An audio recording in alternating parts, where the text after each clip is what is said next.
Hi, I missed you guys. As you can see, things have had a little bit of a change here. I finally have a mic. I have my own phone so I can record my videos on it. And I have um, this. I don't know. I just wanted to show off things. And I got all of this because I was actually working for the amount of time that I was away, starting from February. I was working in Hell itself, customer service. So let's talk about it. Anyone who worked anything related to customer service, either Uber, McDonald's, or whatsoever, knows that it's hell on earth. No one likes it, the customers are bad, and there's a lot of reasons why. And I thought, you know what? Since I already left the job yesterday was my last working day, I decided that I'm gonna make kind of like a return video talking about my experience, kind of a story time video about working as customer service and how I turned out at the end. Alright, so I just need to think something very clear. Not everyone is a psychopathic weirdo, but most of the time you will meet some people who are interesting, annoying, or just straight up sacks of dicks. Now before we continue, since I'm kind of a little paranoid weirdo, I will refrain from talking about what company I was working for or mention anything that kind of alludes to what the company was. I'm just gonna call it the company because hey, late trendy gaming joke. I don't know, and that's obviously because I have a fear of having a lawsuit on me. So all I can really say for context is that I worked at customer service for a company. I was technical support. And I took care of internet, TV, and landlines. So you can already see how much I have to fix. Not add on top of it the customers and the numbers that we needed to achieve for the company. And it was a mix made in hell. So I'll split the video into like parts. You have a good story and then a bad story and then a good story and a bad story. I'm trying to mix it up a little bit. I don't want everything to be just a bad story. So for retention's sake, and because I know a lot of you are negativity lovers, we're gonna start with a bad one. Oh, and there will also be like a special spot at the end for like the 3 worst calls I ever had. I didn't mean to knock this shit over. So yeah, stay tuned in the end. There's gonna be some stories that customers that I will tear a new one. Alright, so the first story had me sitting in my cubicle, and the company doesn't have like normal cubicles. We kind of had like these like desks sitting next to each other, and there's obviously dividers between us, but not like normal cubicles, which I think is just better. You can mess with the person in front of you. You can sit with right next to friends. It's really cool. And the building was mainly mainly comprised out of glass. So while yes, it kind of sucks because you yearn for better days when you were able to do whatever you want, you could still see the outside world. Kind of gives you a little bit of sunshine, unless you work night shift, which you will never find sunshine in. So I'm sitting there, just finished the call, and just to let you know, the company I worked for, the technical support at least, we always had rush. There was no time between calls. You finish a call, boom, another one comes in. It was always rush, and it makes sense because I'm taking care of 3 things, and also they made us the undefined, basically meaning that anyone who doesn't know how to talk to the machine will come to me. So you can see how we have a lot of calls coming in. So the call comes in, I'm sitting there waiting, and I start the call by saying this. Hello, this is Dave from May I have your name, please? This is my fake American name, obviously. If you don't know, if you're new here, I'm Egyptian, not American, and I'm not able to specify where I was working, like where I'm working currently, when customers ask, so I always said I'm overseas. So I chose Dave because Dave Mustaine. That's basically it. I have no other reason to why I chose Dave. And the customer says, "Hi, how are you today, sir?" "Not good, Dave. My internet is out. I need someone to come out to fix it." I say, "Oh boy, it's gonna be one of those calls."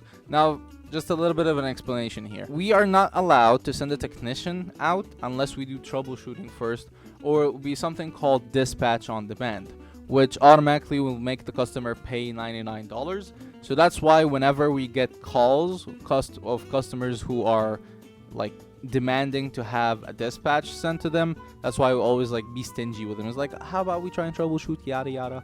But obviously, if the customer still insists on having a technician, it's nothing out of our hands. And I've actually, if the issue is found from the company's side, there will be no charge for it whatsoever. But yeah, sometimes, most of the times, customers who call because they want a technician out, most of the time it's the fault from their end. And you're gonna see right now why. So normally when the procedure of the call is that I'll need to pull up an account.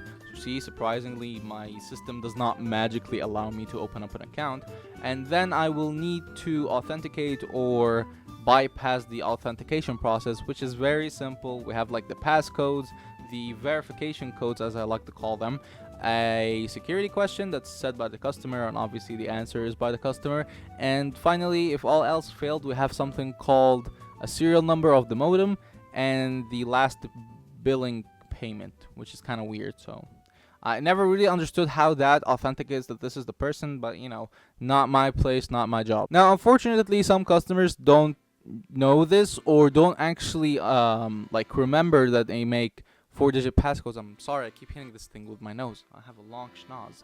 Anyway, yeah, like I said, some customers really forget that they have like a passcode or an OTP or even a security question, which again is set by them.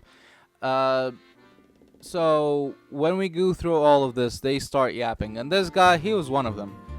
Immediately after we failed the passcode and the verification code, he goes, "What the fuck is wrong with you? I just want for someone to come out and take a look at my modem. I don't need any kind of information." So I calmly reply, "Sir, for me to access your account, I'll need to authenticate first, as it's standard procedure." Now, normally most customers who hear this will yap for a little bit, maybe ask for the supervisor, and then they will hang up.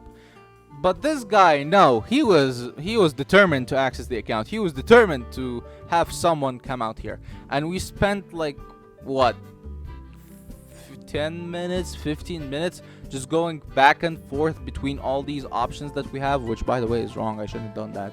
But yeah, we spent going back and forth between all of these options until he finally was able to get the 4-digit passcode, and I was able to access the account.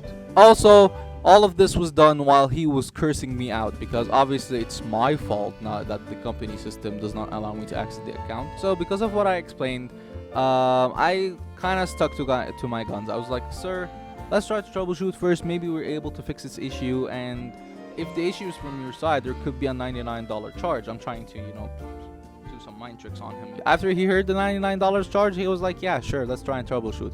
And you know what's funny? He was gonna pay it. I am 100% sure if the technician came out, he was gonna pay it. You know why? Here's why.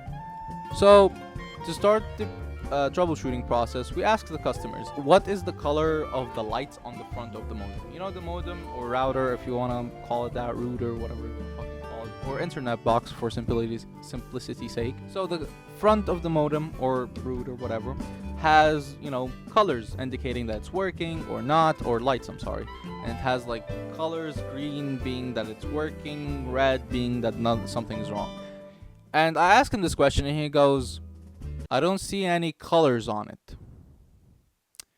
I'm like, "Sir, is it plugged into the power?" He says, "Alright, give me 1 minute, I'm gonna check." He checks, and for like a few minutes, I'm sitting there being like, "Please, God, don't tell me I ran into one of these stupid customers. Please." I was begging God that it does not work. He finds it unplugged, he plugs it in, we wait for a few moments for the thing to boot up, and it works. It works fine. The customer told me he stayed 45 minutes trying to work this thing out, trying to figure out why it's wrong with it, and all along it was just turned off, unplugged from the power. Yeah, you can see why some customers really don't deserve to have rights.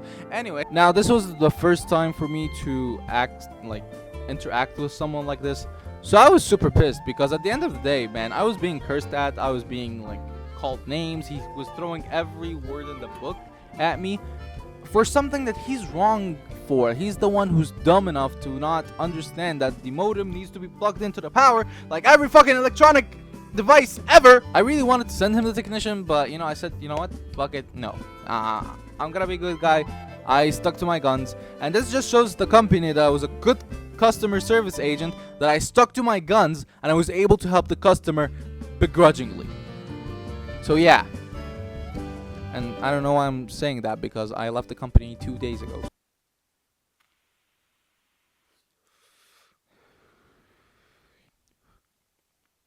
Mangosteen. God damn, I love that flavor.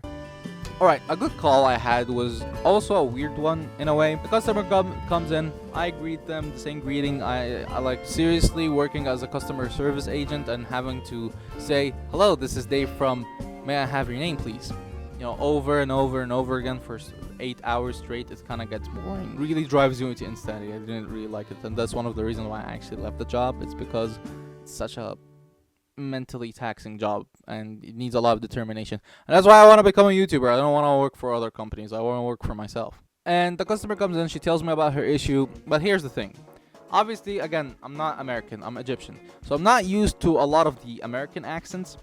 One of them is the southern accent. Now I got used to it over time because it's one of the most like accents I've heard in my life, because I also watch movies and stuff, you know. I really like the southern accent, if you want to say it like a southern, I don't know.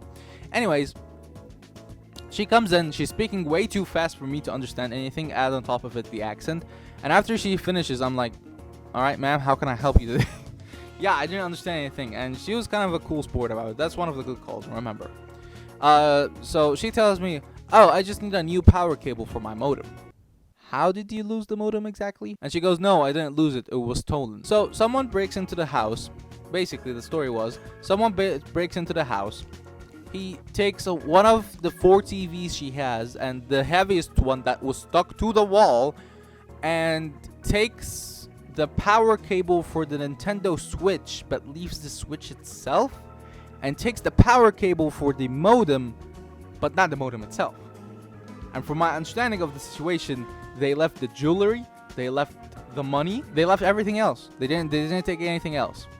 How the fuck?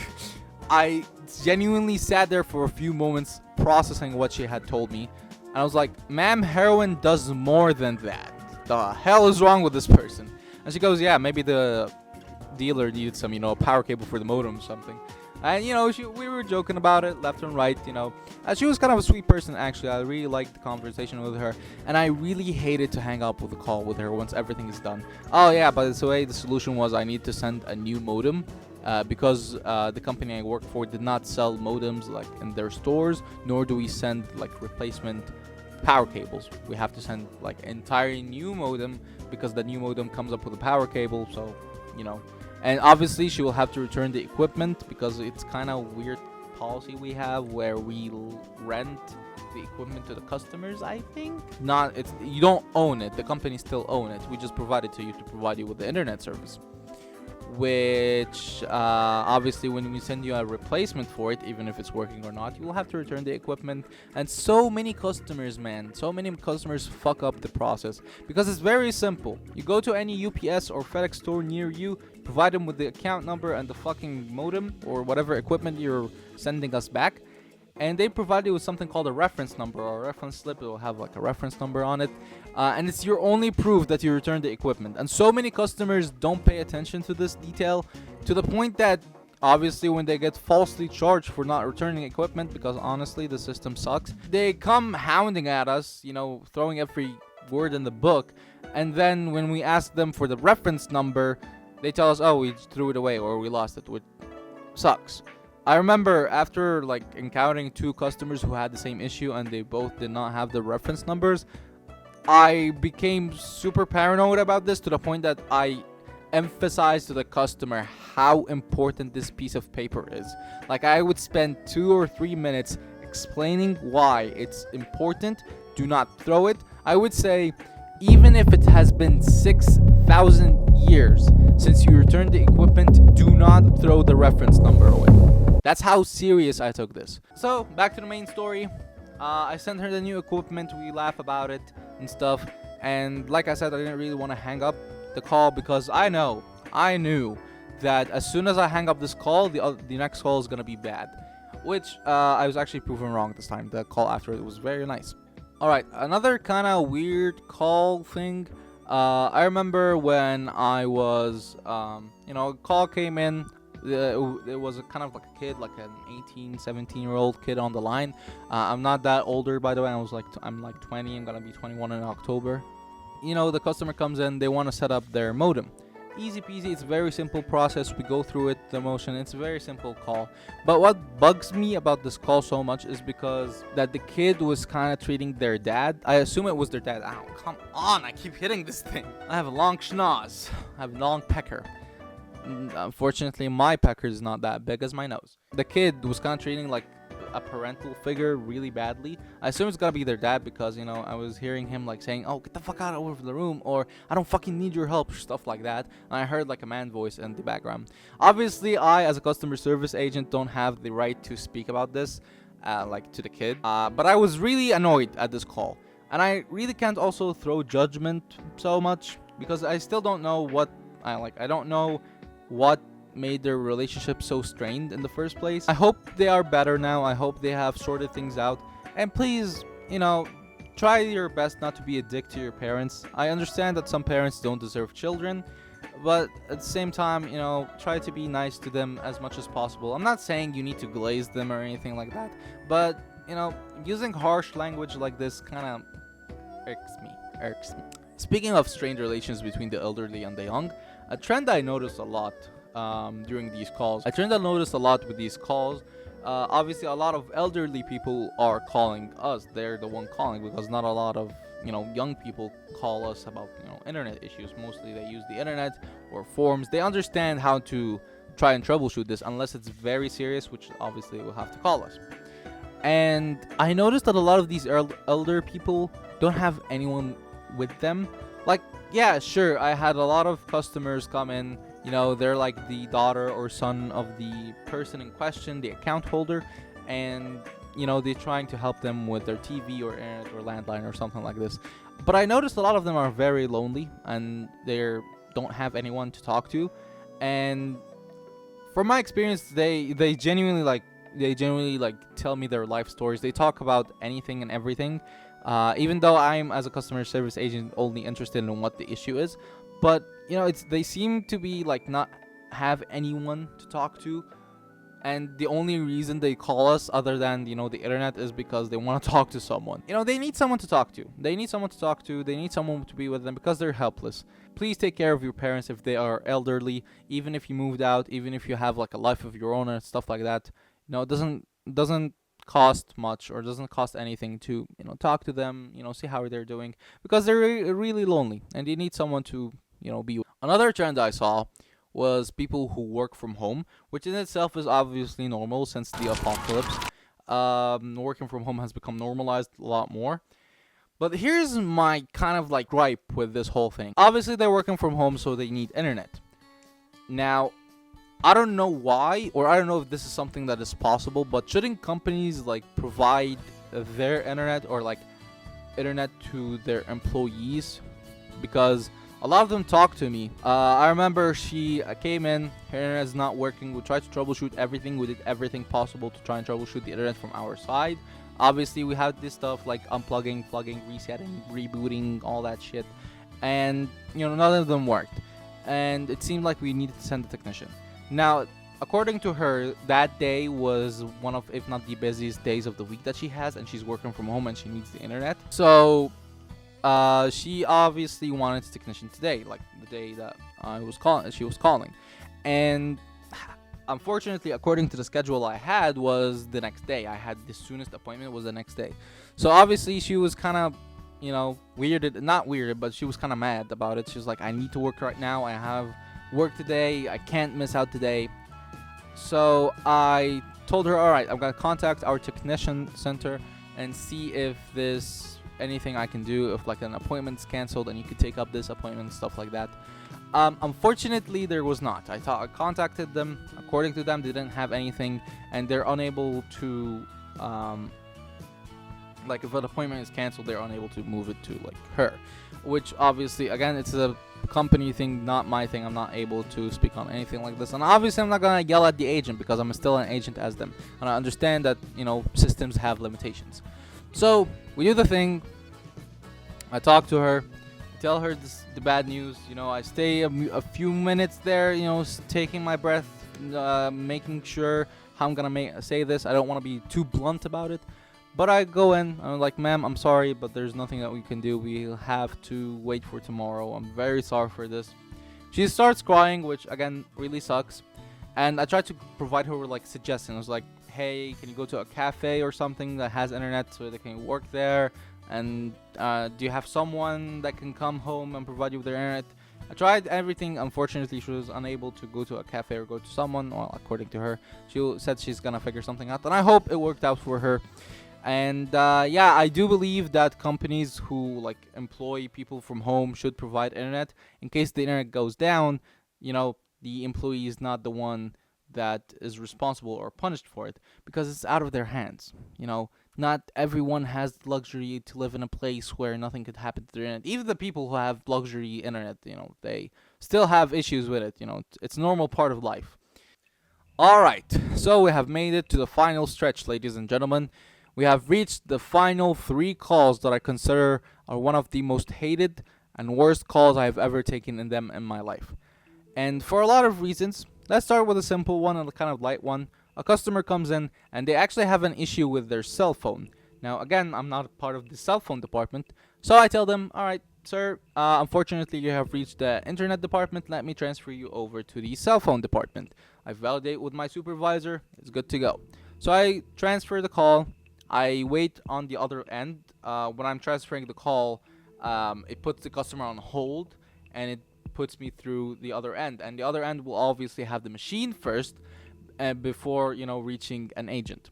So I take the information from the machine. It's gonna take around 10 minutes for someone to pick up the call because they were experiencing heavy call volumes that day. Actually, every single day the cell phone department has long calls, but not my place. So I refresh the customer. I go back to the customer's like, all right, sir. So we have I have bypassed the machine. We have 10 minutes remaining, and he goes, sir, I just have an issue with my cell phone. Can you please fix it? I'm like, is he dumb or something? I go, all right, sir, unfortunately, again, I'm part of the internet department. He cuts me off, and he goes, so why don't you transfer me over to the cell phone department? Are you fucking serious? And he continues rambling on. I'm like, all right, fuck this shit. And I hand him off to the IVR while he's still yapping. I don't know what he was saying, but, I don't care, really. And what really pissed me off about this call, and I consider it like one of the worst calls I ever had, is because the tone of voice itself. Not because he was a dick customer. All customers are dicks, but he wasn't like, the tone of voice itself kind of made it seem like he was better than me somehow because he was a normal working guy who has a job and stuff like that, and I'm a customer service agent. The tone of voice was kind of like making it feel like I was lower than him somehow. And just spoiler alert for anyone that thinks that, no, you're not. We're all humans at the end of the day. We're all gonna be old pieces of shit. We're gonna shit on ourselves. Our bones are gonna be weathered, and we're gonna die one day. It doesn't matter what you do in life. At the end, your destination is death. So no matter how great you are, how much you make, or stuff like that, be humble. Understand that at the end of the day, not everyone is as fortunate as you, and they're trying to carve their own way as well. Alright, so the second call I despise. Kind of the same situation. Customer has an issue with TV he has, but it's not our TV. It's like a TV of another company that's kind of like an extension to us in a weird way. And I tell him, all right, sir, same situation. You have reached the internet department or the wrong department. Let me transfer you over to the the appropriate department. And he goes, all right, are you from like the Philippines or India or something like that? Then where are you exactly located? The fuck is wrong with this guy? Sir, according to company policy, I cannot specify where, but I can say I'm overseas. He keeps going on and on about how the company sucks and how I suck and fuck you, fuck that, fuck the company, you little piece of whatever. Throws some slurs at me for some reason, and then he hangs up. Now, I have never in my life ever experienced racism, alright, directly. I obviously know what racism is. I know that it's bad. I know it sucks. But I have never really, encountered it for myself. And he wasn't even being racist to me. He was being racist to other people.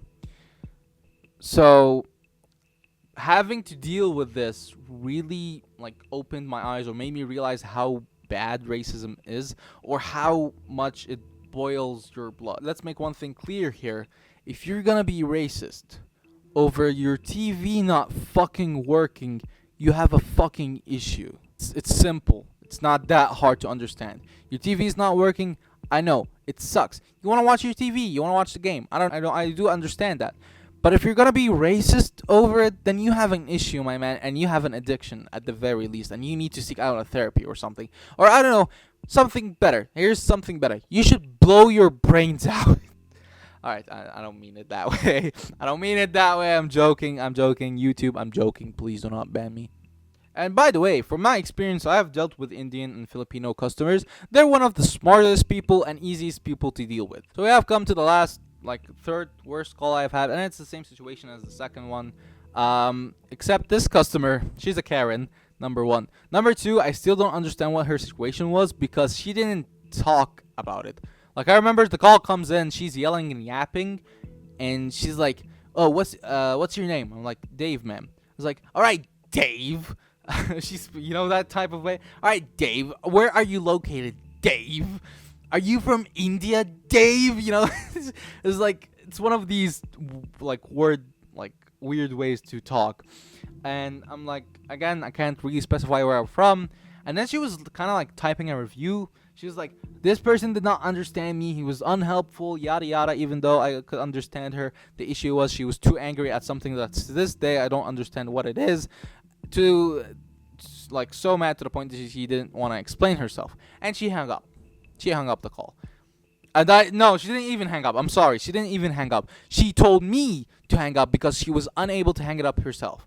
Because she was so incompetent and dumb that she didn't know how to fucking hang up a call. So, a personal message to these people, if they somehow stumble onto this. Or to anyone that resembles these people. Or anyone you know that are like these people. I hope to God that your service did not work, and I hope that you left this company. I wish from the bottom of my deep black heart that the worst happens to you. I hope your kids disown you, cut all ties with you, and they never contact you again. I hope that some crazed individual breaks into your house and skins you alive from head to toe. And I hope that when you die, you burn in the deepest pits of hell, where you drink lava when you're thirsty, be boiled alive in acid, get impaled on sharp objects over and over and over again, face the worst pain you have experienced for all eternity. You must understand that customer care agents, if they wanted to, and if they're crazy enough to do it, again, you're ruining my moment here, with a few presses of a button, they can ruin your entire life. They have everything on you, on file. They know your name, your locations, if you have multiple. They know your social security number, which is something I actually couldn't see from my end, but you know. And if they wanted to, they could fucking ruin your life. They can leak this information. They could even be petty and like subscribe you to like, you know, expensive like subscriptions and stuff like that. I hope that happens to you. And I need you to understand that you should be nice to them, because one day, if you can keep continuing this, one day you're gonna run into someone who does not give a fuck, who does not care about the job, and you know he's gonna even leave. So why not fuck up a customer's day because you fucked up their day? You must understand at the end of the day, we're all humans. We're not better than each other. We're all made of skin, bones, and fucking brain matter. You know, we're gonna die one day, and you must understand that. So be nice to them, be nice to your customer care agents, and please, if you're having issues, blame the company. If you have an issue with how the company run things, vote with your wallets, do whatever, but be nice to customer care agents because they don't have the power to change anything from the inside. Because companies don't care about you, they don't care about their employees, they suck. They only care about one thing and one thing only, and it's money. All of the companies are like this. Shareholders, stockholders, whatever, stakeholders, whatever the fuck, they all care about one thing and one thing only, which is money. And they will find the most exploitative way to do it, even if it's not in the customer's benefit. Whew, alright, so that was a lot off my chest. I was holding this for forever.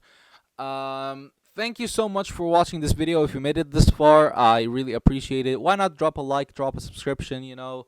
if you liked the video, and leave a comment on your thoughts down below. If you even if you're like a customer care agent or worked as something like a customer care, tell me your stories down below. I would really appreciate it. I want to read them, see how people reacted, how you handled situations like this. And it's so good to be back and recording videos again. I really appreciate it. It really took a long time, but again, you must understand, the job and everything. And without this job, I will not have, the new phone that I record things on, the mic that I keep hitting for some fucking reason, and yeah. So thank you so much for watching. It's good to be back. I'll see you on the next one. Bye bye.